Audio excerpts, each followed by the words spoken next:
नमस्कार मित्रमैत्रिणींनो, श्री स्वामी समर्थ. पुस्तकांची दुनिया या आपल्या कथाकथनाच्या यूट्यूब चॅनलवर मी सौ पूनम सोमनाथ पाटील आपले अगदी मनापासून सहर्ष स्वागत करते. मित्रांनो, वपू काळे सरांचा तप्तपदी हा कथासंग्रह आता आपण पाहत आहोत. यातील प्रतीक ही कथा आज आपण पाहणार आहोत. या कथेचा आधीचा भाग आपण पाहिलेला आहे. या भागामध्ये पुढील उर्वरित कथा आपण पाहणार आहोत. कथेला प्रारंभ करण्यापूर्वी एक नम्र विनंती, ती म्हणजे आपल्या चॅनलला लाईक करा, शेअर करा व सबस्क्राईब करा आणि शेजारील बेल आयकॉन नक्की दाबा. त्याचबरोबर तुमची अनमोल अशी प्रतिक्रिया, मते मला कमेंटद्वारे सांगायला अजिबात विसरू नका. तर चला मग कथा वाचनाला आता प्रारंभ करूयात.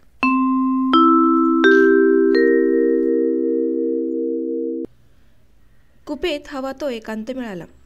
लग्न झाल्याबरोबर जी पहिली संधी मिळते त्या क्षणी जे जे होतं ते सगळं प्रणयाराधन झालं. स्पर्शाने मोह फुटला.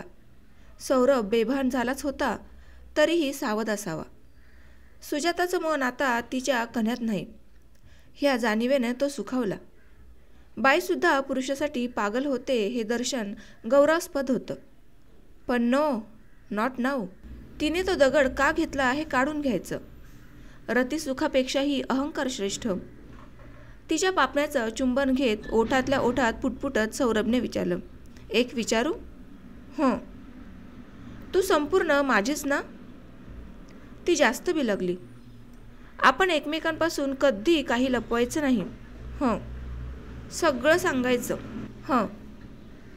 तो दगड कशासाठी घेतलास ते सांग ना. अगदी ह्या क्षणी तुमच्या डोक्यात दगडाचा विचार आहे? सुजाताला थोडंसं लांब करीत सौरभ तिच्याकडे पाहत राहिला. कुपेतला मंद निळसर दिव्याचा प्रकाश आता तिच्या चेहऱ्यावर पडला होता. सुजाताच्या गोऱ्यापान अंगकांतीवर निळा जिलेटिनसारखा कागद लावल्याचा सौरभला भास झाला. त्या अंधुक प्रकाशात तिचे मोकळे सोडलेले केस जास्तच काळे दिसत होते. त्या केसांकडे पाहत तो म्हणाला, तुझ्या माझ्यात काही खाजगी असता कामा नये. प्रसंगातून पळवाट शोधायची म्हणून सुजाता म्हणाली, सगळं सांगेन, आत्ता ह्या क्षणी हा विषय कशाला? हातातल्या पिशवीकडे पाहत सासूबाईंनी आठ्या घालत विचारलं, तो दगड आहेच का अजून? सुजाता गप्प बसली. हातातला तुकडा दोघांवर उतरून टाकीत सासू सौरभला म्हणाली, गाडीतून फेकून द्यायचा नाही तो जाताना. मला तो विषय नकोय आल्या आल्या. 4 दिवसाच्या वास्तव्यात सगळ्या आनंद सोहळ्यात सौरभने अनेकदा तो विषय काढला. सुजाताने काही सांगितलं नाही. सुजाताचं लक्ष नसेल असं समजून सासूबाईंनी पुन्हा तो विषय काढलाच. सौरभ वैतागून म्हणाला, जाम पत्ता लागून देत नाही. तिला केव्हा तरी हे सांगावंच लागेल. ह्या घरी नांदायचं आहे आयुष्यभर, हे तिने लक्षात ठेवावं. ह्या गुरुवारी तुझ्या विवाहाला 10 वर्ष पूर्ण होतात. शब्द दिला त्याप्रमाणे मी भेटाव्यास येत आहे. सगळ्यांना नमस्कार. नित्यानंद गोसावी. एका साध्या पोस्टकार्डवर एवढाच मजकूर. आपल्या लग्नाचा वाढदिवस आपण विसरलो कसं शक्य आहे? सुजाताने कॅलेंडर पाहिलं. 24 तारखेला अजून अवकाश आहे. वाढदिवस तिथीने आहे का? शक्यता आहे. गोसावींसारखी व्यक्ती तिथेच लक्षात ठेवणार. रात्री जेवताना सुजाताने सहज विचारलं, ह्या गुरुवारी कोणती तिथी आहे हो? मला काय माहीत. मला कधी पंचांग वगैरे बघताना पाहिलंस का लग्न झाल्यापासून? निलिमा म्हणाली, आई, बाबांना तर आषाढी एकादशी कधी असते तेही माहीत नसतं. त्या दिवशी नाही का त्यांनी एकादशीला मटण खाल्लं? नोकरीवाला माणूस फक्त कॅलेंडरवरचे लाल चौकोन लक्षात ठेवतो. तो लाल रंग कोणाच्या पुण्यतिथीचा तेही तो पाहत नाही. सुजाता गप्प राहिली. मनात म्हणाली, कोणती का तिथी असे ना, त्या दिवशी तिथीपेक्षा अतिथी महत्त्वाचा. का आज मध्येच तिथीची आठवण? 6 वर्षांचा आशुतोष पटकन म्हणाला, बाबा, त्या दिवशी आईच्या लग्नाचा वाढदिवस आहे ना? सौरभचं आणि सुजाताचं ह्यावर हसणं संपायच्या आत आशुतोषने विचारलं, बाबा, तुमच्या लग्नाचा वाढदिवस कधी असतो? सौरभ म्हणाला, बहुतेक त्याच दिवशी असेल. निलिमा, सौरभ, सुजाता का हसतायत हे आशुतोषला समजलं नाही. निलिमा म्हणाली, तू आईच्या त्या पिशवीतला आहेस. आशुतोषने निलिमाच्या मांडीवर डाव्या हाताने चापट मारली. जेवताना मारामारी करायची नाही. मग ती का मला दगड म्हणते? जाऊ दे. आपण लक्ष द्यायचं नाही. दगड म्हटलं की दुर्लक्ष करायचं. सौरभच्या बोलण्यावर सुजातेने दुर्लक्ष केलं. तिने सांभाळलेल्या दगड ह्या विषयाबाबत मौन पाळायचं, दुर्लक्ष करायचं ह्याची तिला सवय झाली होती. ती आता गप्प राहिली. सौरभही न बोलता जेवत होता. दुर्लक्ष करायचं असं तो म्हणाला, पण त्याच्या मनातून तो विषय गेलेला नाही हे सुजाता जाणून होती. तिने दगड सांभाळला होता, सौरभने विषय. पूर्वी संघर्ष व्हायचे, आता तो घुम्यासारखा तास तास गप्प राहतो. मध्येच त्याने आशुतोषला विचारलं, वाढदिवसाचं तुला सांगितलं कोणी? निलिमा मध्येच म्हणाली, आईला पत्र आलंय. हो का ग, बोलली नाहीस ते? पुढची प्रश्नमंजुषा टाळण्यासाठी सुजाता जेवता जेवता उठली. तिने गोसावींचं पोस्टकार्ड सौरभच्या पानाजवळ आणून ठेवलं. रात्री बेडरूममध्ये गेल्यावर सौरभने विचारलं, हा कोण नित्यानंद गोसावी? गुरुवारी ओळख करून देईल ना? तुझा दोस्त दिसतोय. सुजाता हसत म्हणाली, तसं समजा. इतके दिवस होता कुठे? ते मात्र माहीत नाही. असं कसं होईल? जे आहे ते सांगितलं. जे आहे तेच सांगितलं नाहीस. तुझा हा स्वभाव मला नवीन नाही. तसं समजा. सुजाता मोकळेपणे हसून म्हणाली. सौरभ आतल्या आत धुमसत राहिला. बोटात बोटं अडकवायची आणि सोडून द्यायची हा त्याचा बेदम संताप आल्यानंतरचा चाळा सुरू झाला. 10-15 मिनिटं तो असं करत राहिला. सुरुवातीला गुंतवून सोडवणं तो हळूहळू करतो. नंतर हीच हालचाल विलक्षण वेगाने सुरू होते. 10-15 मिनिटं हा चाळा करून झाला की तो बोलायला लागतो. ह्या सगळ्यांतून सुजाताने स्वतःशीच असा तर्क केला होता की बोटं गुंतवणं म्हणजे कोणत्या तरी समस्येला प्रारंभ झाला. बोटं सोडली ह्याचा अर्थ ती समस्या सुटली. गती वाढली की समस्या जास्त फाटे फोडत आहे. कन्फ्युजन वाढत आहे. त्यानंतर सौरभ ते सगळं थांबवतो आणि बोलायला लागतो. आजपर्यंत जे काही वाचन त्याने केले आहे त्यातील निवडक उतारे तो एकपात्री प्रयोगाप्रमाणे बोलत राहतो. गडकऱ्यांपासून कुसुमाग्रजांपर्यंत त्यांच्या पुण्यप्रभावापासून नटसम्राटपर्यंतच्या नाट्यसंहिता उलगडत राहतो. आकाशाकडे हात उंचवण्यापासून खिडकीतून ढगांकडे पाहत राहण्यापर्यंत तो वेगवेगळे अभिनय करतो. हे सगळं सुजाताच्या परिचयाचं झालं होतं. ते संपलं की 15-15 मिनिटं तो सुजाताला सुनवत राहायचा. पंचकन्यांपासून प्रारंभ करून तो गडकऱ्यांच्या सिंधूपाशी सांगता करीत असे. आजही सगळ्या स्वगतांची उजळणी करीत तो म्हणाला, तुझ्या त्या नित्यानंदाला काही कळत नाही? पत्र पोस्टकार्डवर लिहिलंय. तो मजकूर सगळ्यांसाठीच आहे. तुला वेगळं पाकिट आलं असेल. तुम्ही शोधा. शोध कसा घ्यायचा हेही तुम्हाला माहीत आहे. मनाची प्रसन्नता ढळू न देता सुजाता म्हणाली. कोणताही आरोप केला तरी सुजाता चिडत नाही, हसत राहते. हे परिचयाचं असूनही सौरभ चिडला. अर्थात हे चिडणं नेहमीच नव्हतं. त्या चिडण्यात स्वतःच्या पराभवाची फजितीही होती. ते नेहमीचं चिडणं नाही हे सुजातालाही समजलं. त्यात एका फसलेल्या शोधाची कहाणी होती. नंदिनीचं तेव्हा लग्न ठरलं होतं. सौरभची ती बहीण.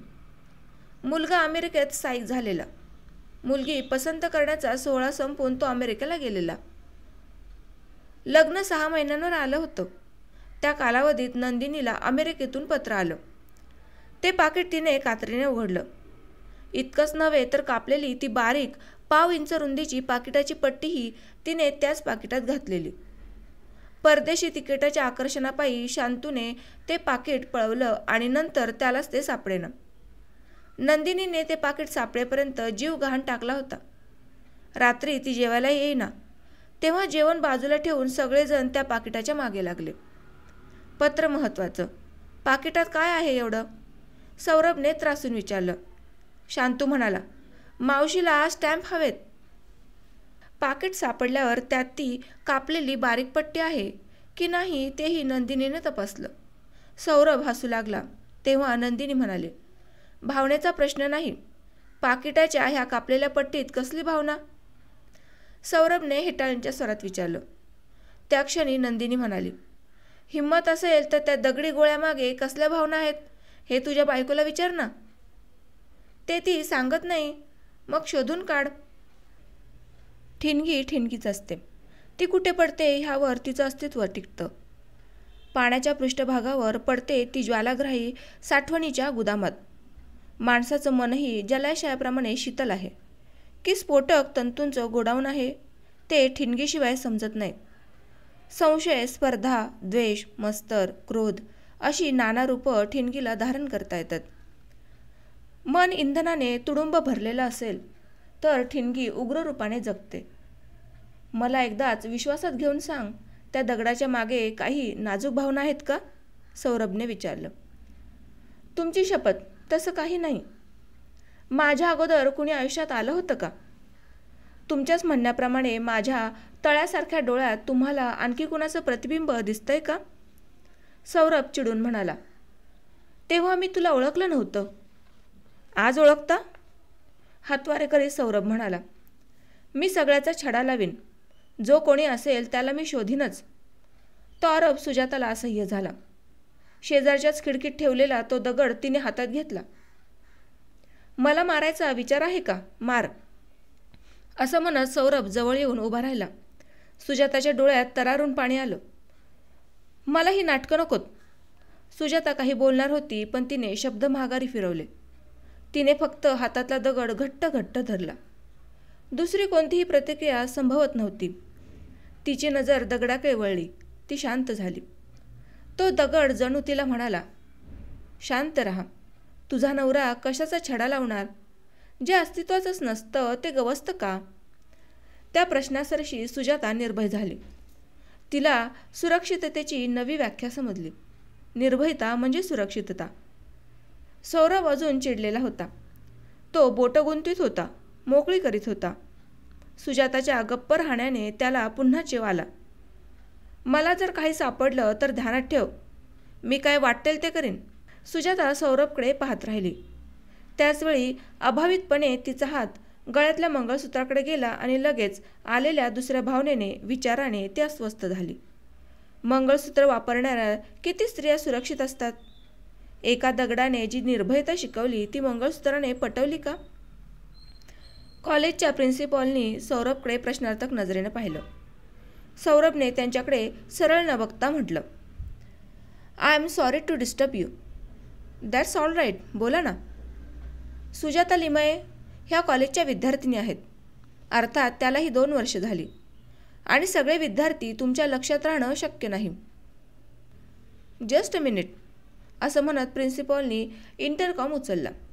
रत्नपारखी, आपलं PSR रजिस्टर आणा. रत्नपारखी आले. सुजाता लिमये म्हणून कोणी स्टुडंट? त्यांचं वाक्य पूर्ण व्हायच्या आत रत्नपारखी म्हणाले, तिला बेस्ट स्टुडंट ऑफ एव्हर मिळाले सर. तीच ना ती? किंचित हसत प्रिन्सिपॉल म्हणाले. ह्यांना जरा तिची माहिती हवी आहे. हे सौरव गडबडीने म्हणाला, शी इज माय वाईफ. या ना.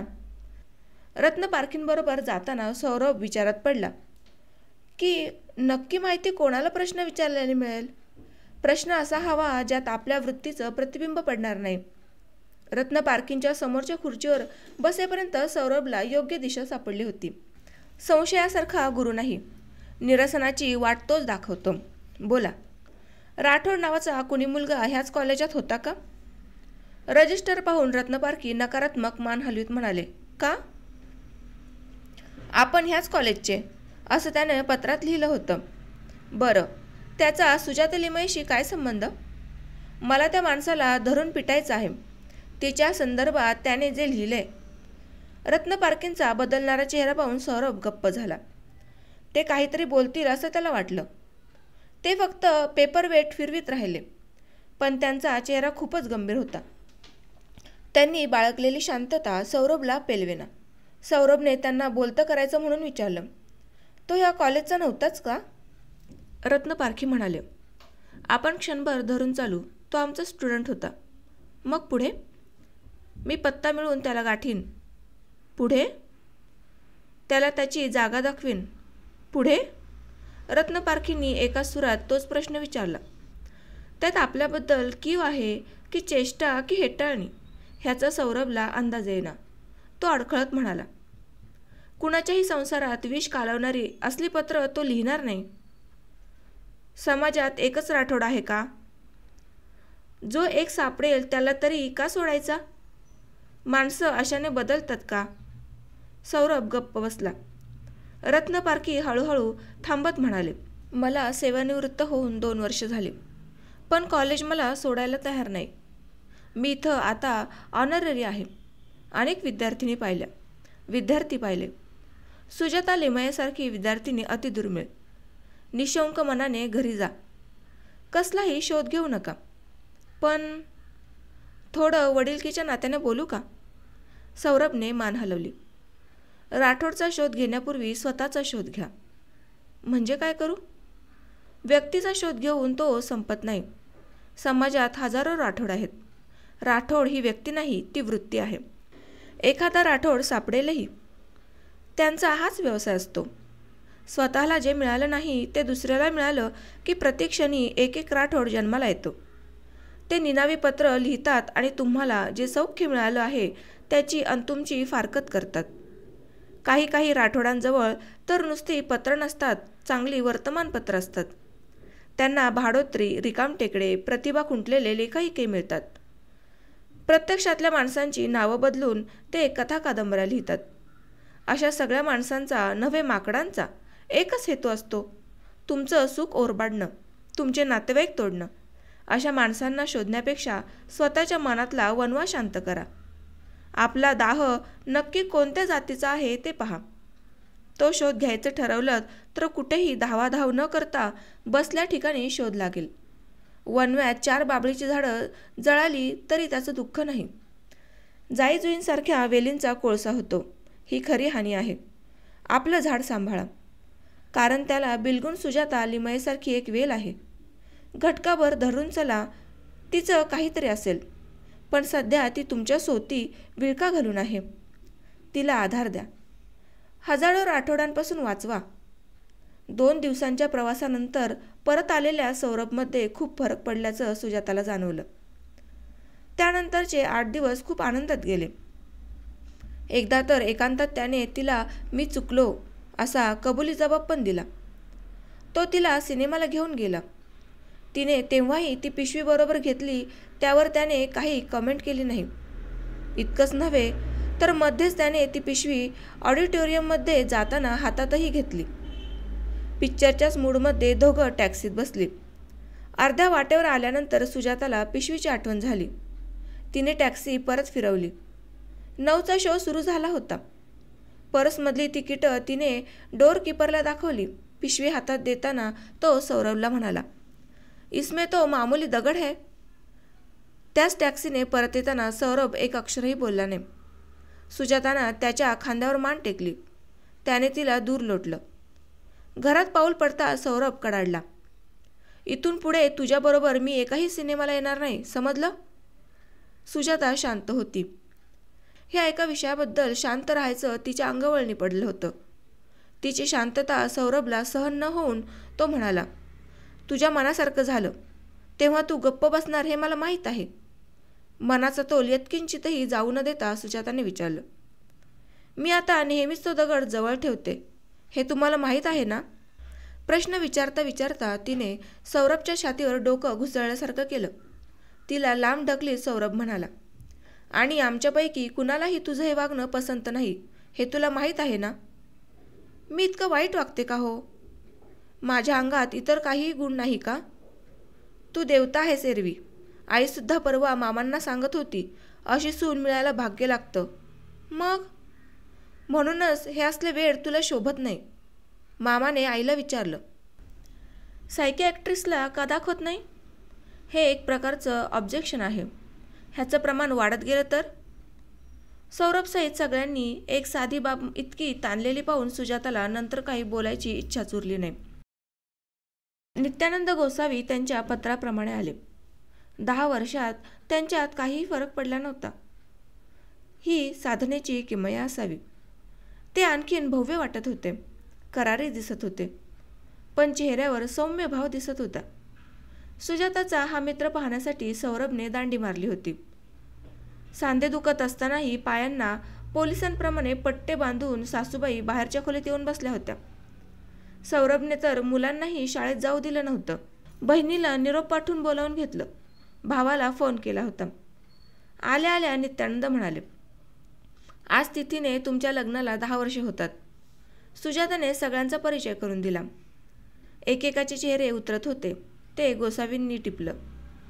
सुजाताने खाली वाकून नमस्कार केल्यामुळे मुलांनीही नमस्कार केला. सौरभने नुसतं तोंडाने नमस्कार म्हटलं. स्वतःचा जबरदस्त अपेक्षाभंग झाल्यामुळे तो स्वतःवर चिडला होता. आपला 10 नक्की कशाबद्दल आहे याचा शोध घ्या, असं रत्नपारखींनी सुमारे 10 वर्षांपूर्वी सांगितलं होतं. सौरभला ते अद्याप सापडलं नव्हतं. शोध घ्यायचा प्रयत्न केल्यावर जे उत्तर मिळत होतं त्या उत्तराची दहशत वाटत होती. गेल्या 10 वर्षात सुजातामध्ये नावं ठेवायला तर सोडाच, पण कितीतरी बाबतीत ते आपल्यापेक्षा सुपिरियर आहे हे त्याला जाणवलं होतं, अनुभवलं होतं.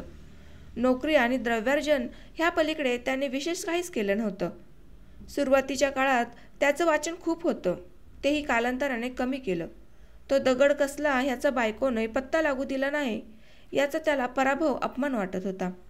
सर्वस्व देणारी सुजाता ही एकच बाब लपून का ठेवते?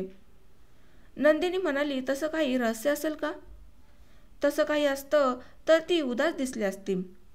त्या कुणाच्या आठवणीने ती कासावीस झाली असती. तर त्याचं कारण तिने त्यावेळी नेमकेपणानं सांगितलं असतं. कदाचित त्याची स्मृती तिने सतत बाळगली आहे. नवरा बायकोच्या एकांतात तो दगडोबा असतो. एवढ्या प्रतिकात्मक सहवासावर ती तृप्त होती का? सौरभ नेहमीप्रमाणे आत्ताही स्वतःवर चिडला. सुजातापेक्षा तो दगड आपल्या उरावरच आपण जास्त बाळगला. तो दगड तिच्या मनात आणि आपल्या छाताडावर. हा गोसावीच निघाला. इथं तरी काही सापडायला हवं होतं. आपल्याला असंच काहीतरी हवं होतं की जिथं सुजाता आपल्यापेक्षा 2 पायऱ्या खाली जाईल. अंतर्मनाचा शोध घेतल्यावर जे उत्तर मिळालं ते हे. त्यानंतर ह्या उत्तराविरुद्ध युद्ध सुरू झालं. हे उत्तर मान्य करणं म्हणजे स्वतःचा क्षुद्रपणा मान्य करणं. मनातल्या मनातही तो कबुली जबाब देणे अशक्य. अहंकार प्रकट न होताही पापणीच्या आत पुटकुळी व्हावी तसा चळतो. सुजाताने सासूबाईंची ओळख करून दिल्यावर आपण काय करावं हे सासूबाईंना समजायच्या आत नित्यानंदांनीच त्यांना वाकून नमस्कार केला.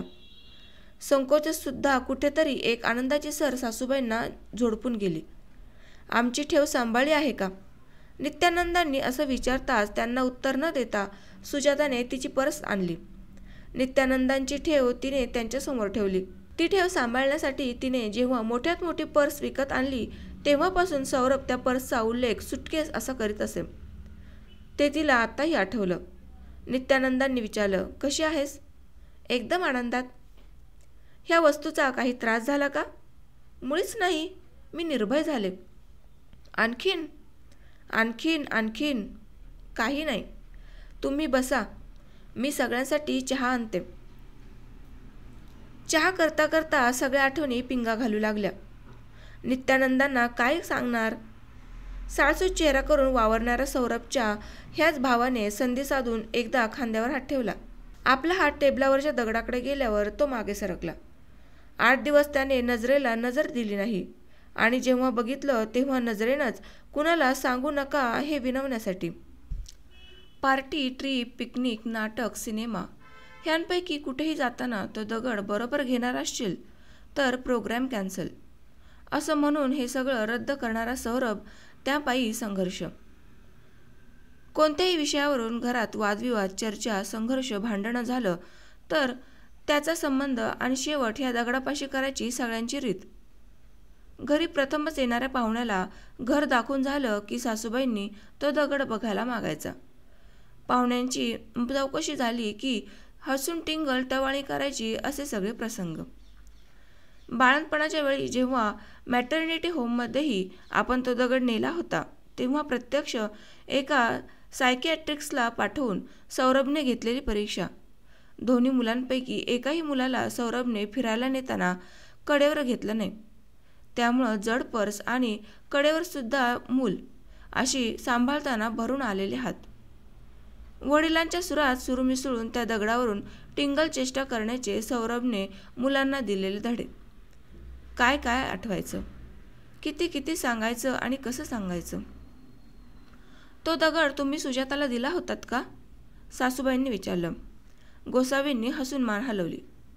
काही खास कारण होतं का त्यासाठी? सुजाताने सांगितले नाही का? गळ्यावर सुरी ठेवली असती तरी बोलली नसती. सौरभ पटकन बोलून गेला. तशी ती फार खमकी आहे, आतल्या गाठीची आहे, न बोलून शहाणी व्हावी तर म्हणा. असं? तुम्ही तिला विचारून बघा.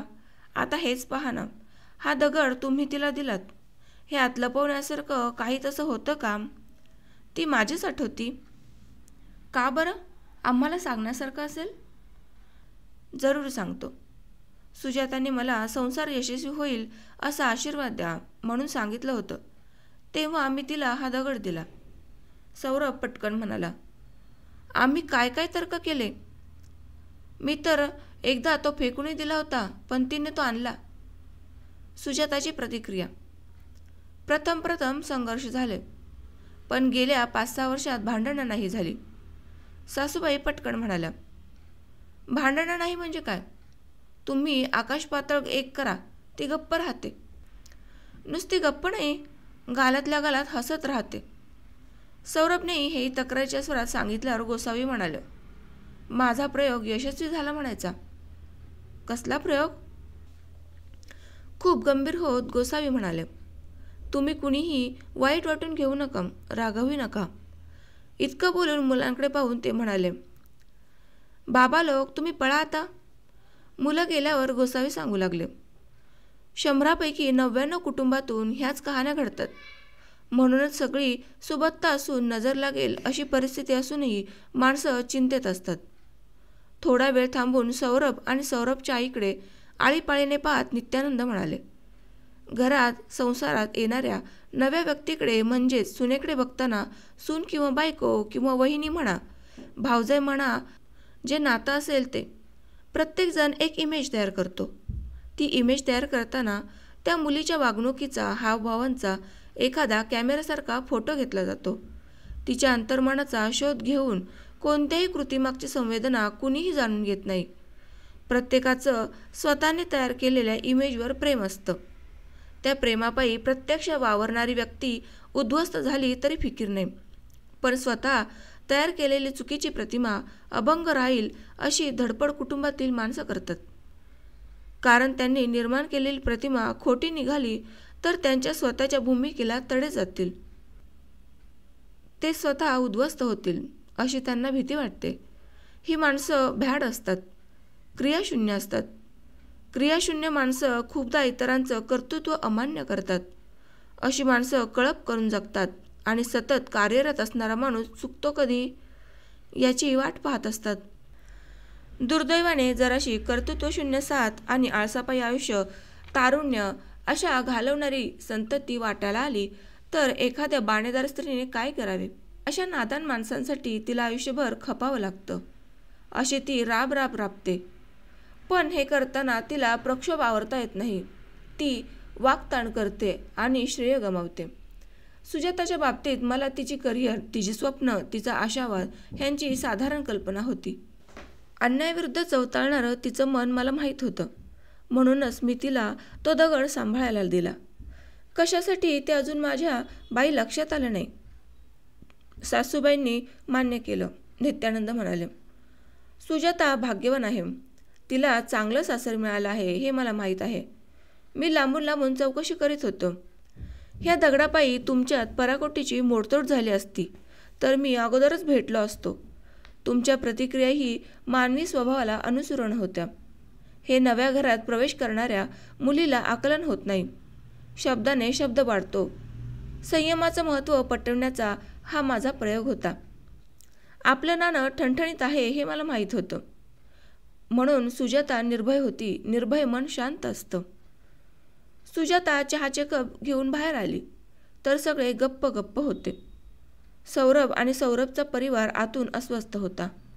स्वतःच्या मनाने निर्माण करून जतन केलेला पट मनातल्या मनात पाहण्याचं धाडसही त्यांच्याजवळ नव्हतं. सुजाताने नित्यानंदांना विचारलं. आता ह्याचं काय करायचं? हा दगड आता टाकून द्यायचा. सुजाताने चमकून विचारले. इतका व्हॅल्युएबल? व्हॅल्युएबल म्हणजे? सातपुड्याच्या जंगलातून तुम्ही ती थाप होती. सुजाताने ह्या माणसाने अशी थाप का मारावी अशा नजरेने पाहिल्यावर नित्यानंद म्हणाले, परंपरेचा शेंदूर फासल्याशिवाय आपण दगड सांभाळत नाही. हा एकच दगड नव्हे तर संसारात असेच कोणते ना कोणते शेंदूर लावून अनेक दगड आपण सांभाळतो. मूळ तत्वांचा विसर अशा ह्या प्रतीकांच्या नादी लागल्याने कधी पडतो हेही आपल्याला कळत नाही. मूळ धर्म जाणून घ्यायचा नाही, तेव्हा धर्म, दया, शांती, क्षमाभाव ह्या मूळ माणुसकीच्या प्रेरणा झाल्या की प्रतीकं फेकून द्यायला हवीत. आपापल्या मनातही आपण स्वतःच्या समजुतीने दगड जोपासलेले असतात. समोरच्या माणसांचा आक्रोश ऐकूनही पाजर फुटत नाही. त्याला हेच दगड कारणीभूत असतात. संसार यशस्वी करायचं रहस्य संयमात, निर्भय होण्यात आहे हे तुला समजलं आहे, तेव्हा हा दगड आता टाकून द्यायचा.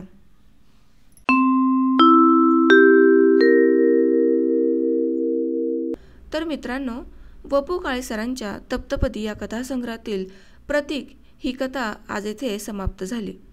उद्या आपण पुन्हा नवीन कथेबद्दल नक्कीच बोलूयात आणि नक्कीच ऐकूयात. तोपर्यंत आपल्या चॅनलवर असेच प्रेम आणि लोभ असू देत. धन्यवाद.